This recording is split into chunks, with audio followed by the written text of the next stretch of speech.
Welkom bij Kikker TV. We zijn alweer bij de 35e weekuitzending. Van koken tot blussen, van recyclen tot smokkelen. We hebben het weer allemaal gehad van de week.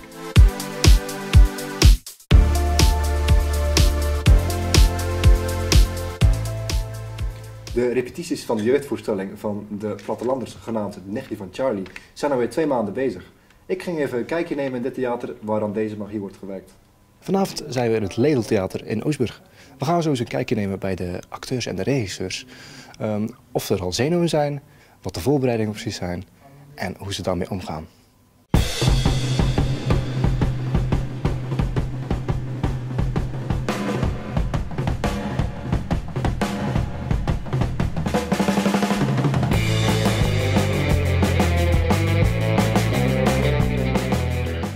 Dag dames. Hoe lang zijn jullie al deel van de plattelanders? 3 jaar nu. Ja, vanaf ons 11e. En we zijn nu bezig met het stuk ongeveer 2 maanden. Maar gaat het stuk precies over? Nou, wij zijn, zou ik maar zeggen, beste vriendinnen, maar we hebben ruzie. En we hadden een kettingje en een van ons heeft dat kettingje weggegooid en dat kettingje zit nu in de schilderij. En dan probeer ik dat kettingje eruit te halen, maar dat gaat fout. We proberen zeg maar een oplossing te zoeken om weer terug echt goede vriendinnen te worden. Daar gaat het eigenlijk vooral over vriendschap en zo. Begrijp ik hieruit dat jullie allebei de hoofdrollen hebben? Ja. Ja. Wat vind je daarvan? Leuk. Ja, het is heel erg leuk, maar het is wel zeg maar een grote uitdaging. Omdat ja, je krijgt natuurlijk wel meer als de rest, moet je meer doen en zo. Dus het is wel moeilijk, maar ja. Heb je al eerder een hoofdrol gehad? Nee, nog nooit.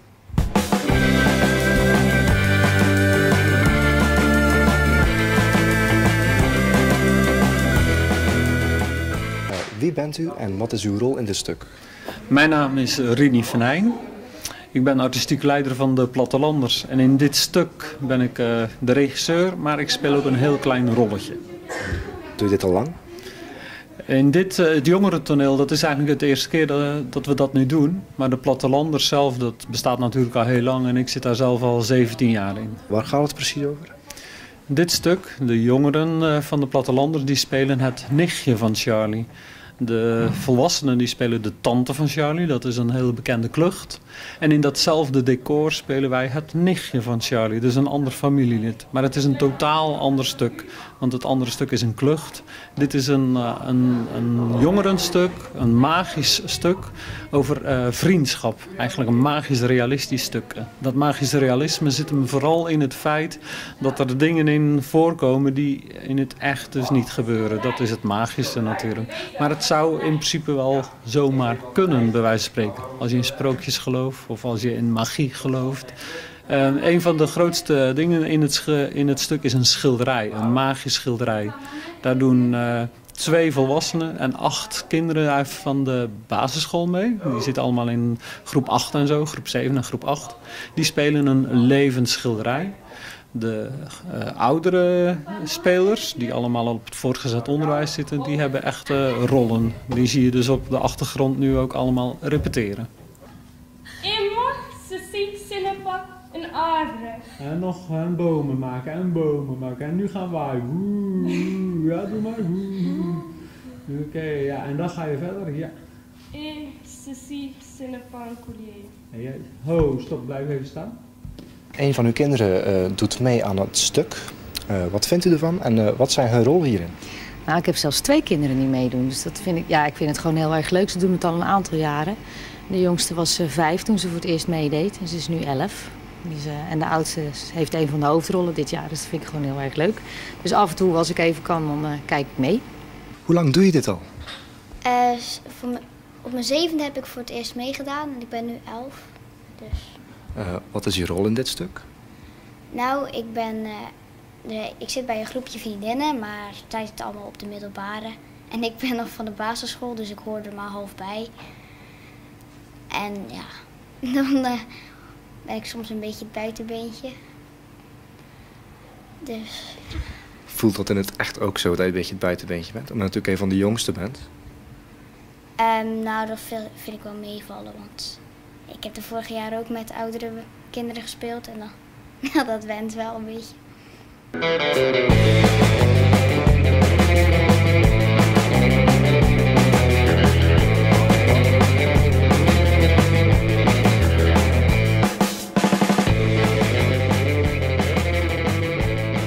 Alle BSO's van kinderopvang Zeeuws-Vlaanderen doen mee aan een actie over recyclen van elektrische apparaten. En zo ook het kinderopvang Klein Duimpje in Schondijken. Recycle it. Ik doe het niet meer. Recycle it. If you think that you might just throw it away, remember it could live to see another day. Recycle it. Whoa, Dit kan ik nog wel gebruiken. whatever you do, don't throw it away. Make it live to see another day. Maybe it's a plastic bag. Maybe it's the Sunday paper. Maybe it's the bottle that you drank. Leg ermee. Die kan ik nog wel gebruiken. Maybe it's a jar of strawberry jam. Or the big container that holds your juice. Dat is nog super Can be cool. put to another use. Recycle it. Recycle it. Recycle it. If you think that you might just throw it away, remember it can live to see another day. Recycle it. Whoa, recycle it. Whatever you do, don't throw it away. Make it live to see another day.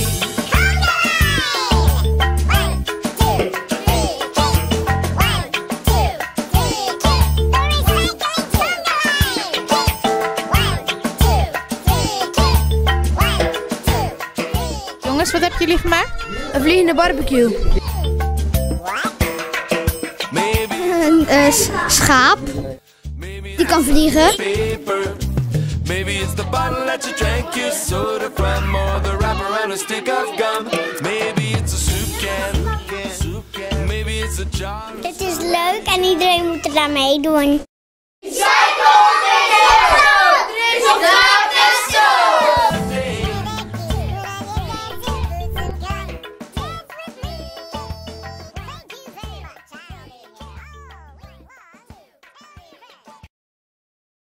En dan nu de kikkerstelling van de week. Zwarte Piet moet blijven.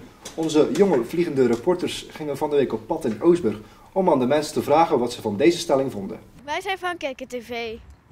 De kikkerstelling van deze week is: wij vinden dat Zwarte Piet mag blijven.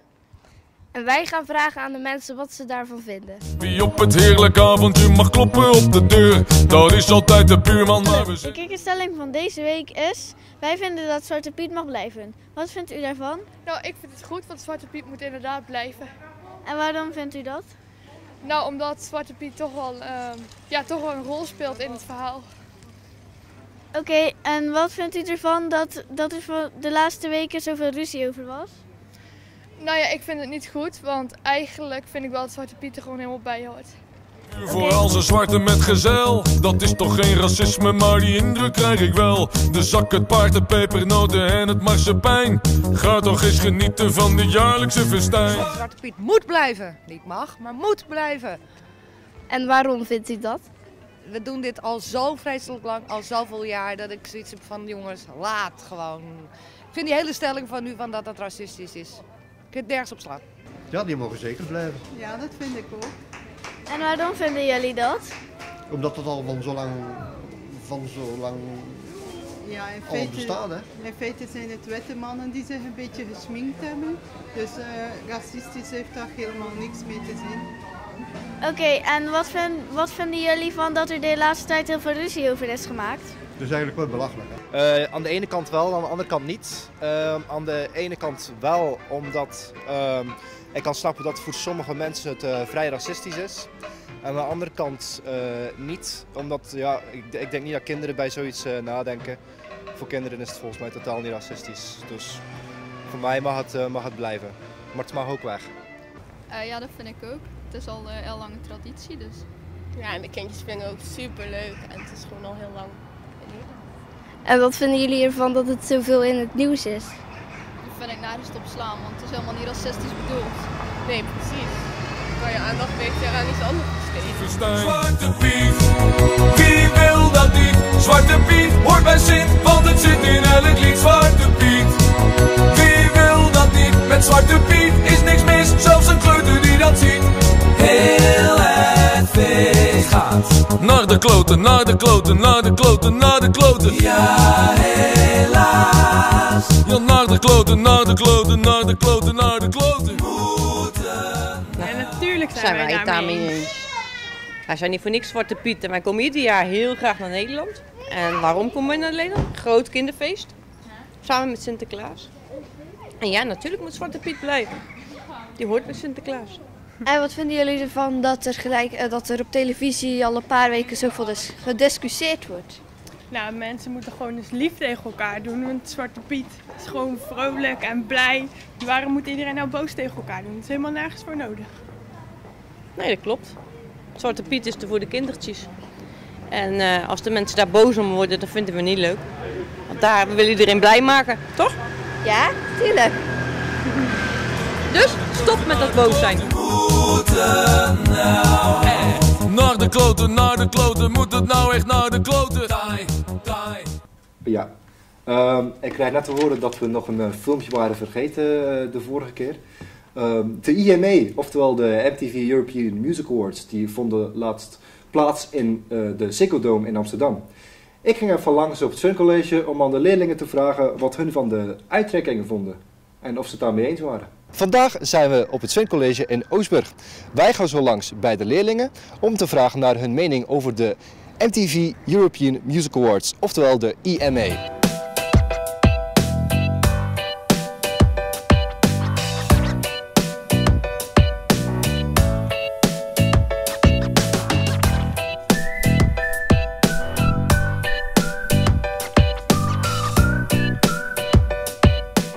Beste video van dit jaar bij de IMA is gewonnen door Miley Cyrus met Wrecking Ball.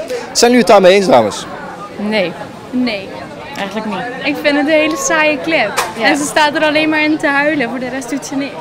Dus ik vind het een beetje geen goed hoerig over, vind ik.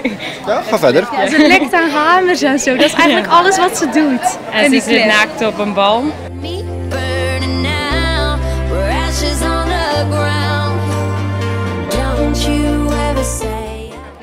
Het is wel een leuk liedje, alleen ze deed wel een beetje vreemd op het podium. En ook dat clipje erbij, weet je, zo'n beetje op zo'n bal rondzwiepen, echt. Ja, en ik hoorde dat ze hamers likte en zo. Ja, het was een beetje heel raar. Ja. En zo, wat is het nut daarvan? Wat is het doel? En ze rook ook een joint op het podium, dus dat was ook wel een beetje heel vreemd. Ja. Best Alternative Performance is dit jaar gewonnen door 30 Seconds to Mars. Wat vind je ervan? Heel erg leuk, want het is de enige band waar ik eigenlijk voor ga kijken voor de IMA's. En ik ben best wel blij dat ze hadden gewonnen. Best Rock Performance dit jaar bij de IMA is gewonnen door Green Day. Wat vinden jullie daarvan, jongens? Ik vind dat erg terecht. Ik vind persoonlijk Green Day de beste band die er op het moment is. Ook hun achtergrond van vroeger, hun oude punkrock, vind ik erg leuk. Hun nieuwe rock vind ik op het moment wat minder, maar ik vind wel terecht dat ze best rock hebben gewonnen. Nog steeds wel, zeg maar. Ja, dat wel. En ben jij het daar ook mee eens? Ja, ik vind het volkomen terecht. Normaal is het ook altijd de pop en al die andere muziek, rap, die de awards winnen. En deze keer is het ook een keer rock. En dat vind ik wel goed. De beste doorbreker van dit jaar is Austin Mahoney. Wat vind je ervan? Kan je daar iets mee over vertellen? Ja, ik vind hem goed zingen, zeg maar. En ik vind dat hij het verdiend heeft. Ja? Vinden jullie dat leuk? Ja, zeker. Ja? Allemaal mee eens? Ja. Oké. En hoe lang ken je hem al? Ga je al sinds het begin dat hij bekend is, volg je hem al sindsdien eigenlijk al? Ik denk nu een jaar of zo. Een beetje, ja, niet echt vanaf het begin, maar een beetje in de beginperiode wel. Ja. En hoe is hij bekend geworden, weet je dat? Via YouTube met allemaal covers die heeft hij erop gezet en toen is hij ontdekt. Best Female Performance, Katy Perry. Ben je het daarmee eens? Ja, want ze kan heel mooi zingen en ze heeft hele mooie liedjes. Dus. Heb je het ooit wel eens in het echt gehoord? Nee. Nee? Zou je dat graag willen? Niet per se. Staat hij op je lijst van om ooit nog naartoe te gaan? Nee. Bruno Mars. Zijn nummer Locked Out of Heaven heeft het beste nummer gewonnen. Ben je het daarmee eens?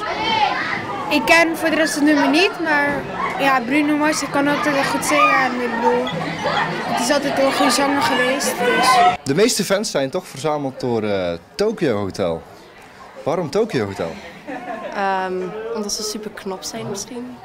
Oké, maar het gaat niet echt om de artiest dan, maar om het uiterlijk. Ze zijn gewoon knappe jongens en daarom scoren ze eigenlijk in deze wereld. Ja, ik vind van wel, want hun muziek valt dan op zich wel weer een beetje tegen volgens mij dus ik vind van niet, maar ik vind ze wel super knap. De best new performance dit jaar is gewonnen door Macklemore en Ryan Lewis. Wat vinden jullie daarvan? Nou, ik vind het hele leuke zangers zijn. Ze kunnen echt aparte liedjes, dus dat vind ik wel heel leuk. Van die dansliedjes waar je lekker op kan bewegen. Ja, heel leuk. Pop performance is dit jaar gewonnen door One Direction. Zijn jullie het daarmee eens? Nee, echt niet. Waarom niet? Ze zijn een beetje gay. Ze zijn een beetje gay. Wat vinden jullie bijvoorbeeld van Harry Styles, die de beste look heeft gewonnen? Onterecht. Onterecht? Ja. En waarom? Zijn er andere mensen die liever had gezien als beste look? Justin Bieber. Justin Bieber, maar hij heeft al best male performance. Wat vind je daarvan? Ook goed. Dat vind je wel goed. Je bent duidelijk een Justin Bieber fan. Ja hoor. Dus zoals je ziet zijn de meningen op deze school heel erg verspreid. Bedankt voor het kijken en tot de volgende keer bij Kikker TV.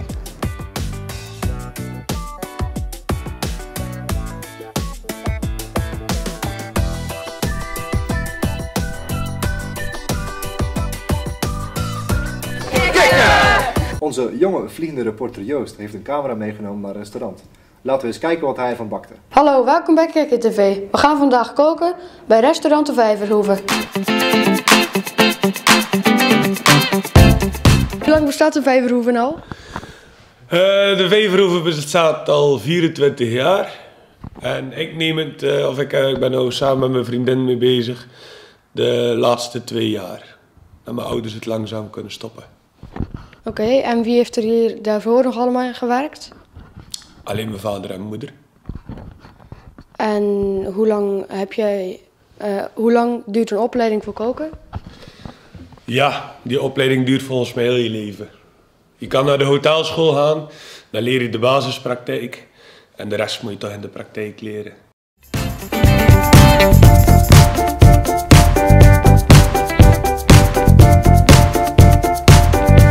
We pakken 3 eieren en 1 eigeel. En dan pakken we 100 gram poedersuiker. Zeeft die altijd, of mixt hem, dat de brokjes eruit zijn. Moet je even wachten.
Voor vandaag. Ik hoop dat jullie het leuk vonden en tot de volgende keer.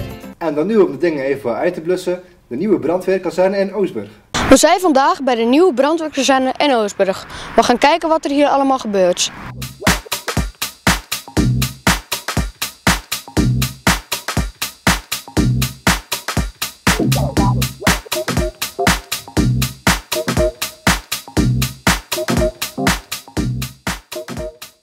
Waarom is deze nieuwe brandweerkazerne gebouwd? Deze nieuwe brandweerkazerne is gebouwd omdat de oude brandweerkazerne hier in Oostburg niet meer voldeed aan de arbo-eisen die gesteld worden dan tegenwoordig aan de uitdrukpost. Oké. En vanaf welke leeftijd kan je bij de brandweer? Nou, vanaf 18 jaar kan je al bij de brandweer. Er zijn zelfs nog gemeentes waar je in de jeugdbrandweer kan. En dan kan je er al op jongere leeftijd in, maar die hebben we hier niet in Oostburg. En wat zijn de toelatingseisen voor de brandweer? Nou, uiteraard moet je met mensen kunnen omgaan, want het is één grote vriendenclub. Je moet aan een zeer goede conditie voldoen. Want ja, er wordt toch wat van je gevraagd. Iedere keer als je moet uitdrukken, moet je toch mensen kunnen helpen en daar moet je een goede conditie voor hebben.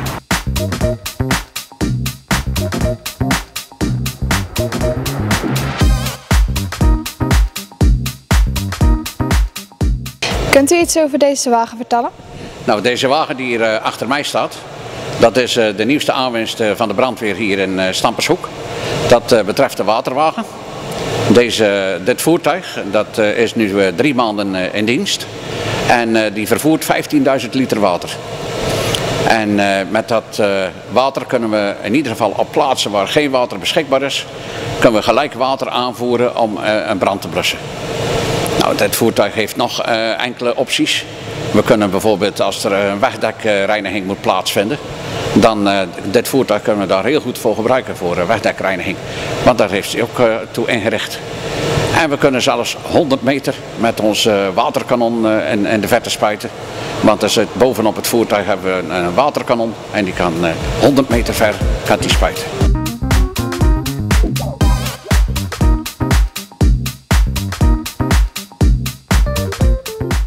Dit plein is naar u vernoemd. Waarom is dat zo? Nou, de vrijwilligers die waren zo blij met het resultaat wat we hier neergezet hebben. En wat wel jaren in beslag genomen heeft. Maar die wilden dat eigenlijk vastleggen en het plein naar mij vernoemen. Zodat het eigenlijk een herdenking is voor mij, zeg maar. En wat heeft u voor deze kazerne betekend dan? Nou, wij zijn een aantal jaren geleden al begonnen om een nieuwe kazerne te gaan realiseren. En daar hebben we besluitvorming nodig van het college, van de raad, van de ondernemingsraad hebben we dan instemming nodig, van de groepen. En dat heeft heel veel tijd gekost voordat de besluitvorming dan tot stand komt. Ja, en dan moet het in de markt gezet worden en dan moet je dus tekeningen gaan maken, bestek gaan maken en dat soort zaken. En dat kost heel veel tijd en inspanning. En wat vindt u ervan dat het naar u is vernoemd? Ja, dat is eigenlijk de kers op mijn taart, zeg ik altijd. Ik vind dat heel erg leuk dat ze het zo waarderen en op deze manier uiten. Dit was Kikker TV voor vandaag. We zijn bij de brandweerkazerne in Oostburg geweest. Ik hoop dat jullie het leuk vonden. Tot de volgende keer!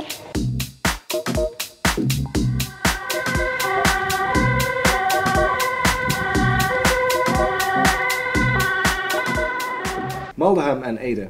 Dit waren de dorpen waar vroeger de smokkelroutes zich plaatsvonden. Martin ging op pad met de Kikkerkids om de geschiedenis hiervan te achterhalen. Volgend jaar bestaat de grens van Zeeuws-Vlaanderen 200 jaar. Wij gaan even kijken hier op de grens in deze omgeving tussen Ede en Maldegem wat voor smokkelgeschiedenis daar nog allemaal te achterhalen is.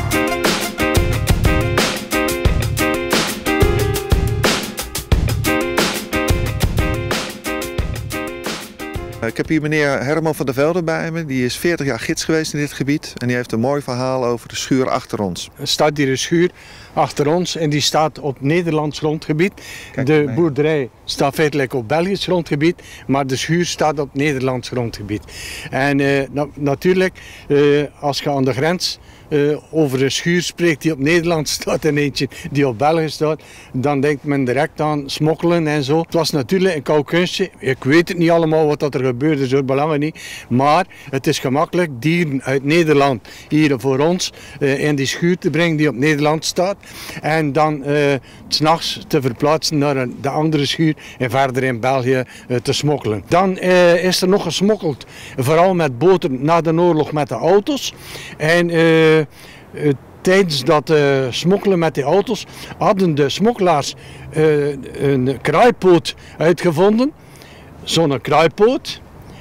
En die kruipoot die werd achter de versnellingsbak in de auto door een gat gesmeten in een hout. En die kwam achter de achterwiel van de eigen wagen op de weg terecht.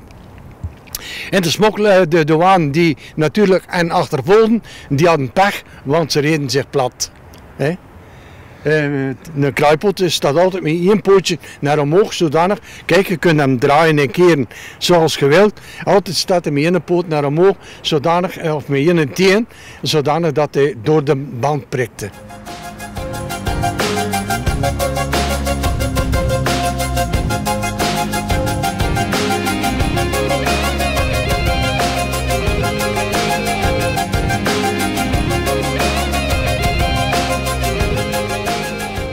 zijn vandaag bij Koenstiek en Aardenburg. We gaan een paar mensen interviewen omdat deze streek erg bekend is om zijn smokkelgeschiedenis.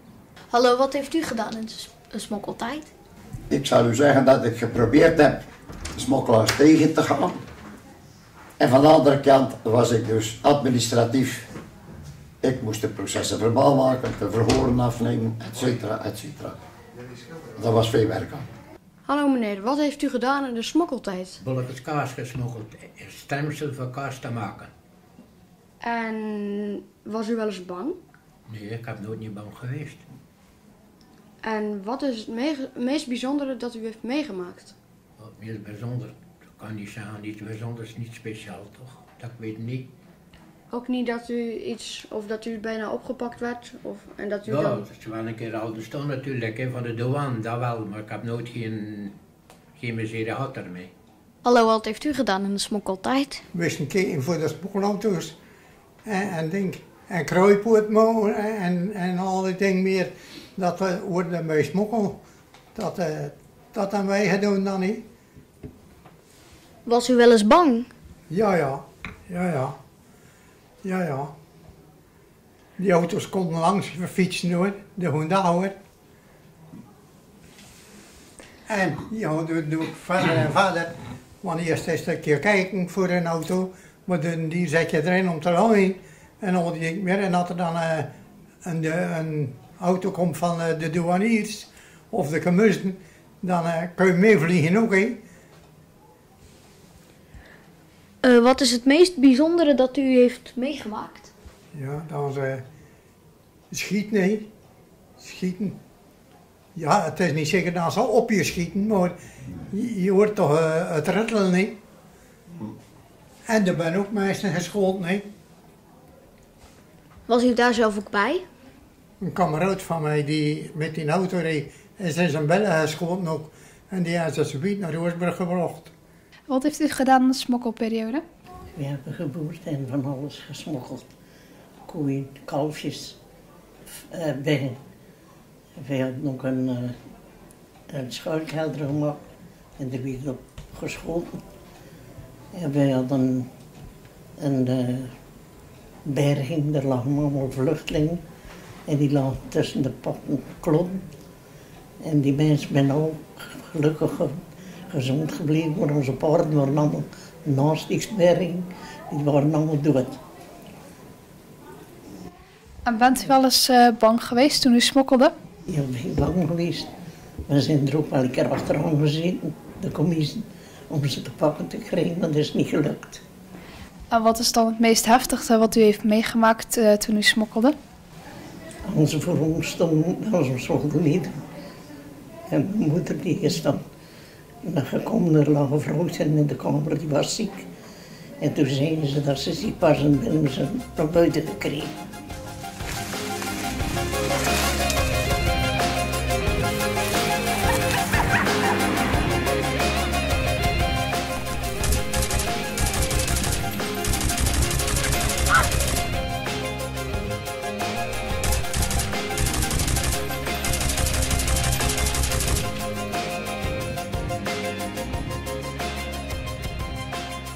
Zo, we hebben nu met z'n allen een serie gemaakt over het smokkelen.